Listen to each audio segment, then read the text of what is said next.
The Monty and the Pharaoh Show is brought to you by... Because wine is your second favorite four-letter word. California wine, New York attitude. Good fucking wine. Yeah.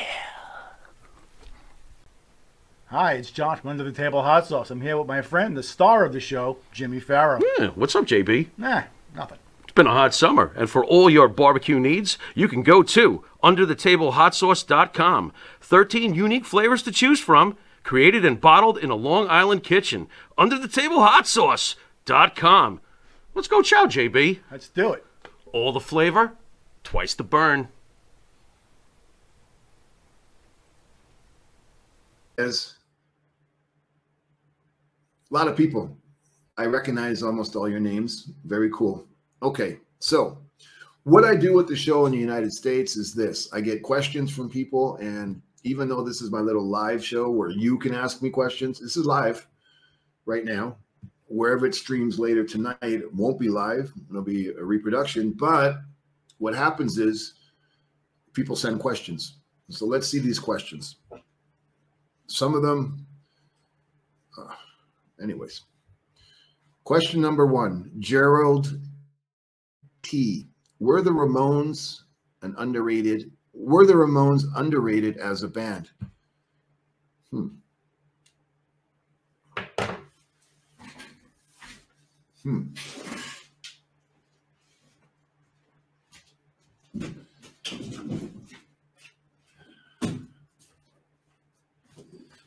Interesting question. Let me take a weapon of mass destruction. Were the Ramones an underrated band? I'm not sure what you mean by that. I don't think the Ramones achieved the level of fame that they wanted to for a million and one reasons.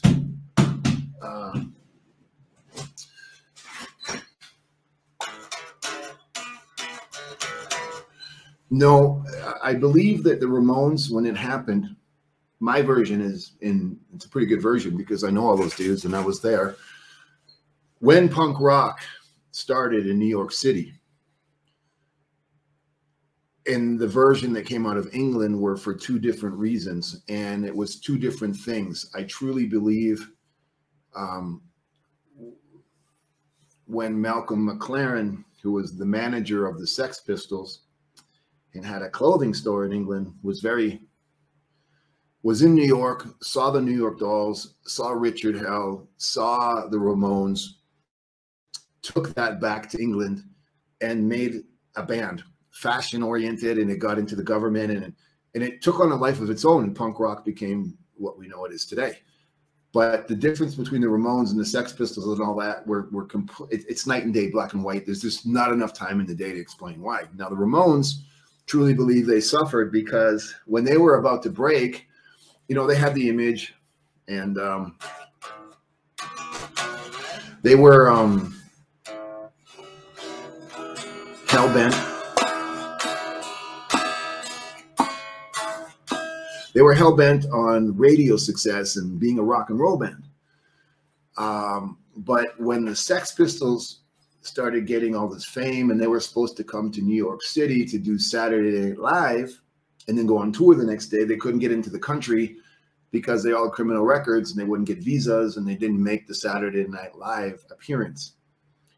Actually, Saturday Night Live launched Elvis Costello because the Sex Pistols didn't show up. But anyways, the hype was so fucked, was so bad, that the Ramones really suffered because of that. They couldn't get gigs because of the notoriety of the Sex Pistols, heroin, throwing up on stage, violence. But little does everybody know that when the Ramones went to England, all of those people, Sex Pistols, The Clash, Generation X, joined a band because of the Ramones. So were the Ramones underrated? Not at all. Musicians who say the Ramones music is easy to play are full of shit. Like I remember reading an interview one time about Pearl Jam, and the bass player was like, yeah, when we started with the Ramones because it was so easy to play. Well, no, it wasn't easy to play. That's all you could fucking play at the time. So instead of saying the Ramones were underrated and the music is easy, start off by saying that you were a shit musician and you didn't have any fucking ability to play anything else. Different, right? The Ramones, it's all, the style of music seems easy. If you play, you can't really see, and I'm not really going to get into a position to give you a guitar lesson, but if you play,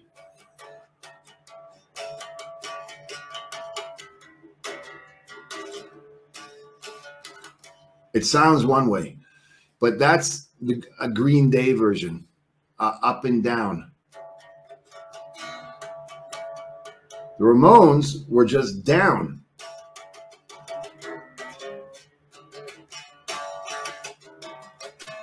So the sound is different. So it's not so much if the Ramones were an underrated band. Commercially, it's like Iggy Pop. You know, right now the Ramones are God, even though they're not here anymore.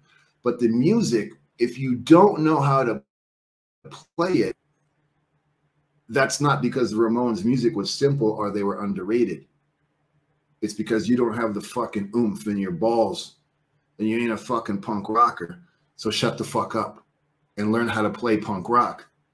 Punk rock is not a technique. Punk rock is a fucking lifestyle. So if you're going to play punk rock, you don't play it to be nice to the guitar. You play to fucking break this motherfucker. You play punk rock to hurt people. You know what I mean? Because if you play light, if you hit the strings light, it sounds like shit. You need to turn that fucking thing up. Like my guitar is custom. I got one pickup and I don't even have it. I got a volume and the fucking volume's stuck on 10. That's punk rock. So were the Ramones underrated? No. I just think the way people perceive them is wrong. There's your question. There's your answer. And that's just me. Question number 2. Jimmy the Lumberjack. Something, something, something, Vampiro from a fellow Greek. Dude, the other day I said I was raised a Greek Catholic, Greek Orthodox. That's my religion. I don't fucking speak Latin, and I'm not Greek, bro. I'm Ukrainian and Irish. But it's great to say hello. And I do have Latin tattooed. Aquí te severitas. If you're a Boondock Saints fan, then you know what that means. But yeah, dude, I'm not Greek. I like Greek food, though. Greek women are kind of hot, too. So, kidding. But I'm very much into Greek history. And there's, if you study magic and the transition of time, and you look how Greek philosophy and Greek literature and Greek culture was a big part of the transition from the invasion of Egypt and Rome. In the middle was Greek gods, philosophies, histories. There's a very important part of our hidden history if you study those things. So yeah, anyways, Tori X, your last episode, you discussed video games, but it seems like you are always training or teaching. What do you do for fun? I'm training, teaching, and studying. And what I do, this is what I do for fun. To me, it's fun as fuck to study. I love learning things. You know, I'm really into the Ancient Aliens, that TV show. I'm sure you've heard about it. That whole thing. All those dudes that are on that show, I study with them. That whole lifestyle, I live it to the T. So I fucking love that. Practicing magic, I love that. Playing guitar, I fucking love that. Smoking marijuana and cooking, I love that. And my biggest addiction in the planet is that right there. PlayStation, I absolutely love PlayStation. I enjoy more than anything reading, and I enjoy very much watching a good documentary that I can get things from where I can go study more. So I love my life. Like I'm studying to be a chef. I'm already a chef, but you always got to learn. So I love cooking. I love going shopping and looking for ingredients and finding obscure things. That kind of shit, I love. I love. So I'm happy. So you say I'm always teaching. I'm always teaching, I'm always studying, I'm always training, but I'm learning and I'm sharing and I'm creating. That is fucking devastating. So I'm happy. I hope that answers your question. Bobby, thoughts on the Pope's statements on couples being selfish, having pets instead of kids? I believe in God. I'm a Freemason, and I'm also a seeker. I'm a ritual magician. I experiment with the occult.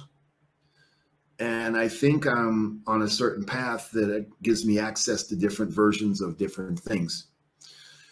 I would like to keep it short and say, tell the Pope to go and take care of 3 kids, 4 kids, 1 kid by himself, work 3 minimum wage jobs, try to pay bills, try to raise a family, and try to make sure that he has a peace of mind.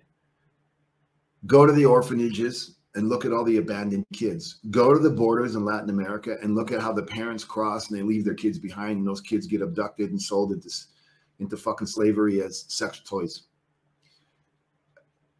If the Pope can go and do that for a year with no help and raise a family by himself, teach his kids not to join gangs, teach their kids that material things aren't important and they don't have to sell drugs and fucking rob, and his minimum wage job is enough. Go and tell the Pope what it's like to try to be a single woman and raise 3 kids. Go to the Pope and try to be a single fucking dad and have your wife sick in the hospital and try to cook lunch and do homework and then work 2 and 3 minimum wage jobs and raise a family. When the Pope can do that, then I believe the Pope can have an opinion. Don't hide behind a fucking book that was written on purpose to manipulate the masses. That's not religion. That's not what Jesus Christ said. You don't even know who the fuck Jesus Christ was, do you? Have you met him?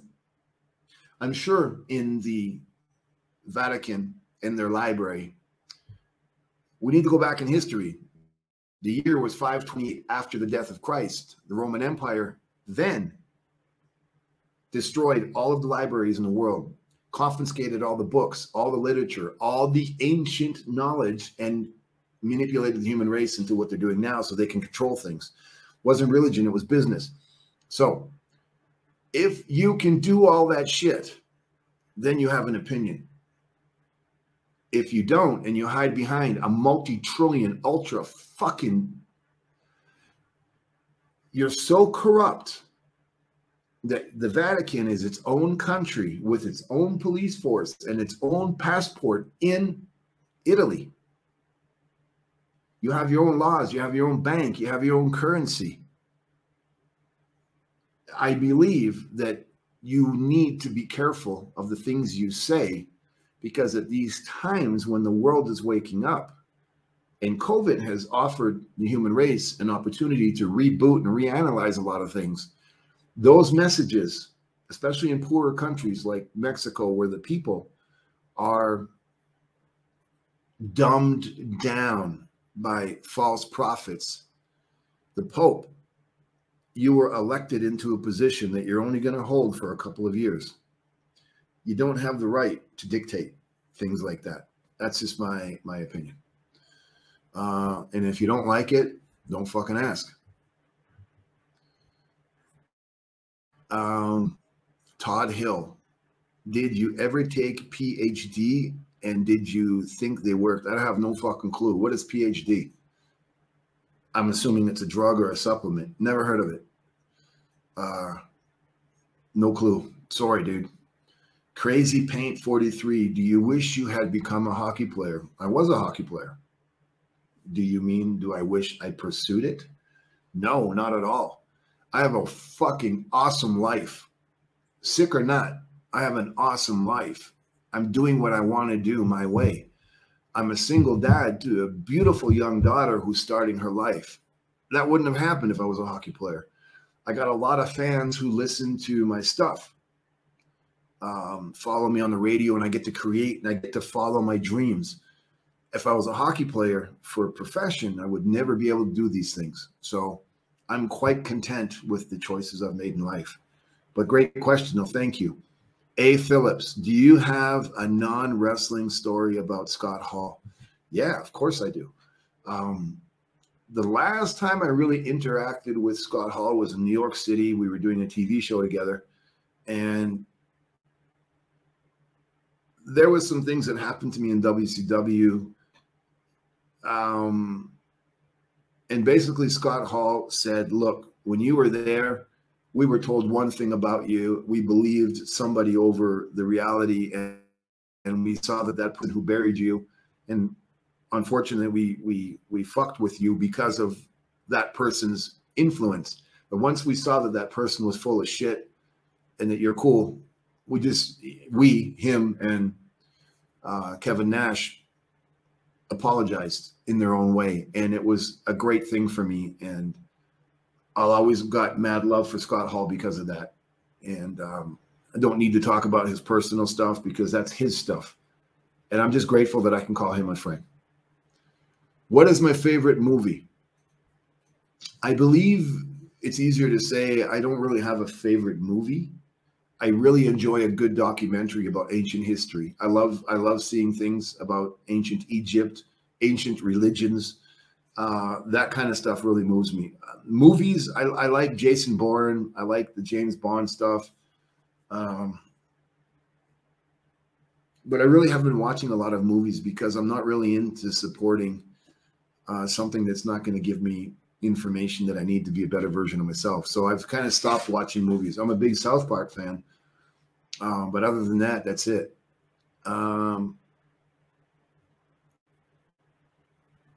What about, are you interested in what goes on in the mind of serial killers?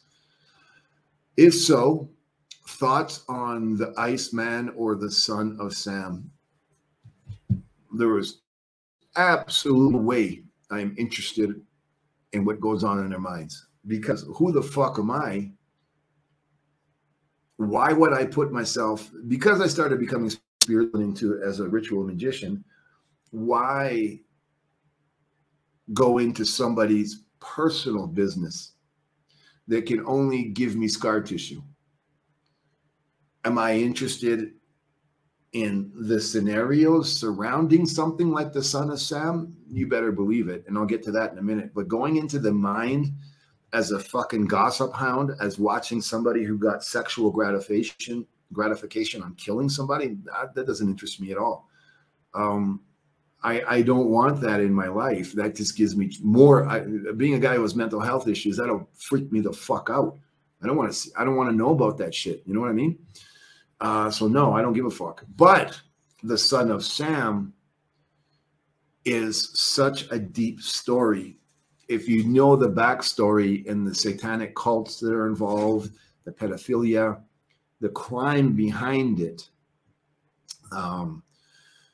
they're basically, if you really know the obscure story behind Son of Sam, there were drugs involved, very high-placed, Jeffrey Epstein type stuff. Drugs were involved, guns were involved, human sacrifice was involved, satanic rituals were involved, but not satanic rituals. Dark magic rituals were involved. How real was it? I don't know. I wasn't there. Was it used as a disguise or a manipulation tool? Probably. But the murders were actually committed by more than one person, and it was sexual gratification, and it was done because there was a group of people at the time. There is an underground. That's why all these freaks and fucked up people watch young kids getting raped on video, and they get off on that. Same thing. Snuff films were very popular, you know, watching somebody die or watching a murder being committed. That's what the Son of Sam really was. Behind the story of one guy, David Berkowitz, saying he heard voices and all that kind of stuff. Were there fucked up things that happened? Yeah, for sure. Were there more than one person involved? 100%. Was there a cult involved? Most definitely. Are some of those people still out there committing crimes? 100%. Do I want to say any more about it? Absolutely not. Do I know things? Some things, yeah, for sure. Is it fucked up? Big time. Is it real? More than you know. More than you know. But to finish that question, do I give a fuck what goes on in the serial killer's mind? No, not at all. Not at all. No. Number 10, Kevin O. Do you believe I was written by aliens? Oh, man. My brother. I don't know. This is why I said at the beginning, I don't know if I'm going to continue to do this, because I don't know if that's a serious question or somebody's making fun of me or what the fuck. Absolutely fucking not. Did you even look into the history of who wrote the Bible? No. The Bible was written by politicians. There's 4 gospels in the Bible, that in the King James Bible, when you go to church, Matthew, Mark, Luke, and John. But there was over 900 gospels, and some of them were written by women. One of the most important ones was by Mary Magdalene. They're not included in the version of the Bible that's used to brainwash us right now. If you study the Dead Sea Scrolls, if you look back at the Gnostic Bibles, if you look back at the Gospel of Thomas, do some research. Go find the Gospel of Thomas. The reason I ask you to research that book is because that book was a first person's account. The Bhagavad Gita's, the Hindu Bibles, the older version of things.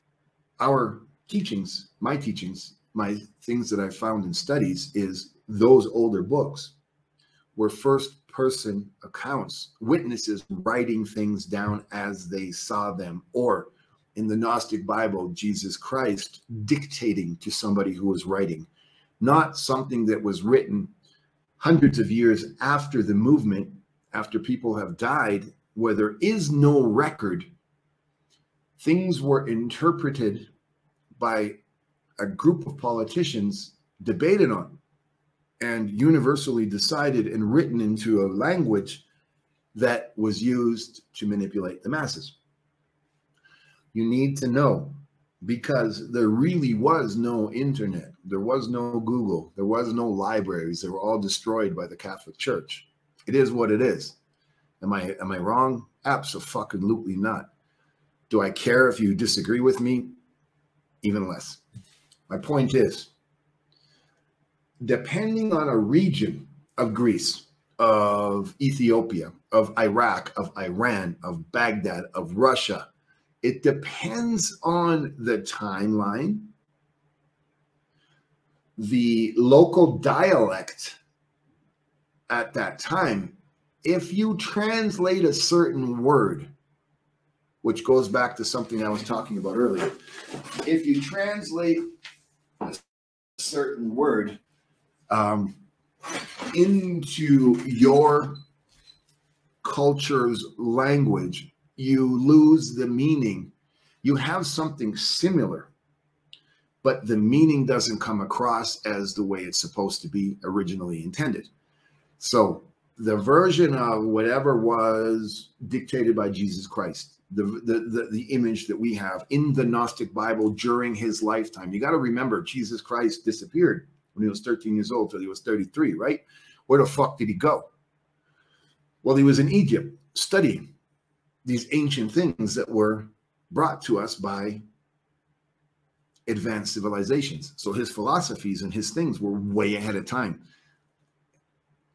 Jesus of Nazareth. Nazareth was not a city. It's not a physical place. Nazareth is a title. Nazareth means teacher or to transfer knowledge. Read the Gospel of Thomas. So I have this book in Spanish. It's Symbols and Signs, an illustrated guide to the origins and meanings of ancient symbols. So whatever version you have of something like this or something like that, it's because it was dictated to you by people who decided what those symbols meant and what they should mean to you today. If you really knew what all of this meant side by side, this is a language. This symbol means a scenario. It describes an event. It describes a time. It describes a region. It describes a culture. So if you put 3 or 4 of these symbols, what universally have such a deep meaning, you tell a story. But because of organized religion destroying all this and separating the symbols and giving a symbol to Egypt, a symbol to Turkey, a symbol to Istanbul, the language built around that over years and over time, because there was nobody to write it down, got lost in translation. So did aliens write the Bible? No, my friend. Power-hungry people learn how to manipulate you and me in a very effective way. Now, with all the access to occult, hidden information, my only suggestion to you is listen to somebody like me. Look who influences me and continue to study, because the information is out there. It's free and it belongs to all of us. So you cannot look at ancient Egypt and believe anything that you were taught or you think you know. If you study and you realize what you see is 5% of what was ancient Egypt, what's been lost, destroyed, or buried under the sands, the information that was destroyed by the Roman Empire in the year 528, and all of that original texts, original translations are hidden in the Vatican's secret library. And it's not underneath the Vatican, if you think for a fucking second that they're going to put the language, and I don't mean language, I don't mean symbols or words, the mathematical, ancient, advanced geometry that is a star map that will open portals to go and come and have contact with the people who put us here. That's a whole other fucking thing. So when you talk about stuff like that and you ask me, was the Bible written by aliens? And I kind of just told you how deep this goes. You can either say I'm crazy or I don't know what I'm talking about, or I can look at you and say, it's a shame that you're too lazy and stupid to research and understand that we've been lied to for centuries and the information is there. Yeah, so that's kind of my answer to those questions. Probably not going to make any friends, and that's cool. I'm not here to make friends. I'm here just to be who I am. I really appreciate it, though. Thank you. And I would like to keep going. Let's just see how this grows. Everybody else who's following me on the radio station and everybody who pays attention to what I'm doing and is part of the growth, thank you. I'm not going to fail you. I'm not going to let you down. Things are growing very quickly. It's all awesome. And I appreciate your time. Every one of you, you mean everything to me. The OGs, you know who you are. And I'm very grateful that you're here with me. Please enjoy the rest of your Sunday and have an amazing day. Stay healthy, be safe, and get ready for the cooking stuff. I finally got it. And we'll talk soon. Have a great day.